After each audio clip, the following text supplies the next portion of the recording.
আজকের গল্পটা 17 বছরের ইকিজি আর তার বোন উকিকোকে নিয়ে।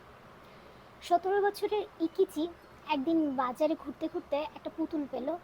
খুবই সুন্দর পুতুলটা, জাপানিজ পুতুল ছিল, কিমোনো পরানো, আর সেই পুতুলটার চুলটা ঘাড় পর্যন্ত লম্বা।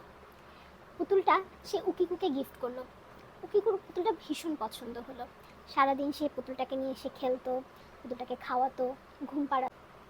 এমনকি রাতেবেলা উকিকু ঘুমানোর সময় পুতুলটা তার পাশেই থাকতো।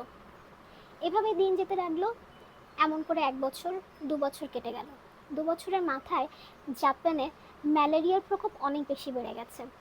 উকিকুর হঠাৎ করে জ্বর চলে আসলো এবং সেই জ্বরেই একটা সময় উকিকু মারা গেল। উকিকুর শোকে কাতর তার পুরো ফ্যামিলি ওকে ভুলতে না পেরে ওর সমস্ত জিনিস খুব সুন্দর করে গুছিয়ে একটা জায়গায় রেখে দিল। পুতুলটাও সেখানেই ছিল, কিন্তু তারা কিছুদিন পর ভাবলো যে পুতুলটাকে তারা তাদের দৃষ্টির সামনে রাখবে, যাতে উকিকুকে তারা স্মরণ করতে পারে। একদিন হঠাৎ ইকিজি দেখলো পুতুলটার চুলগুলো আস্তে আস্তে বড় হচ্ছে। ইকিজি প্রথমে ব্যাপারটাকে একদমই আমলে নেয়নি, কিন্তু পরবর্তীতে এই জিনিসটা আরও এভিডেন্ট হয়ে গেল। চুলটা ধীরে ধীরে ঘাড় থেকে বাড়তে শুরু করলো। তখন ইকিজি ব্যাপারটা তার ফ্যামিলিকে নোটিস করলো।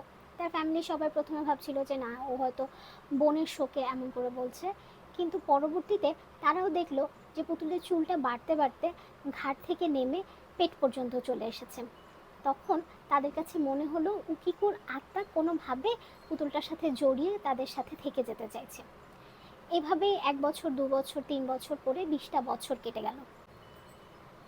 20 বছর পর উকিকুর সেই পুতুলটাকে জাপানিজ একটা মনস্ট্রিতে দিয়ে দেওয়া হয়, যাতে করে এটা একটি শুদ্ধ পবিত্র আত্মা হিসেবে মনস্ট্রিতে থেকে যেতে পারে।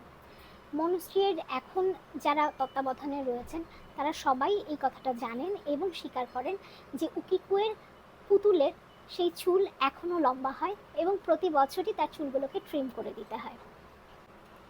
এই ছিল উকিকুয়ের পুতুলের বেড়ে ওঠার কাহিনী। খুব রহস্যজনক, তাই না? তোমাদের কারো আছে নাকি এমন ফেভারিট কোনো পুতুল?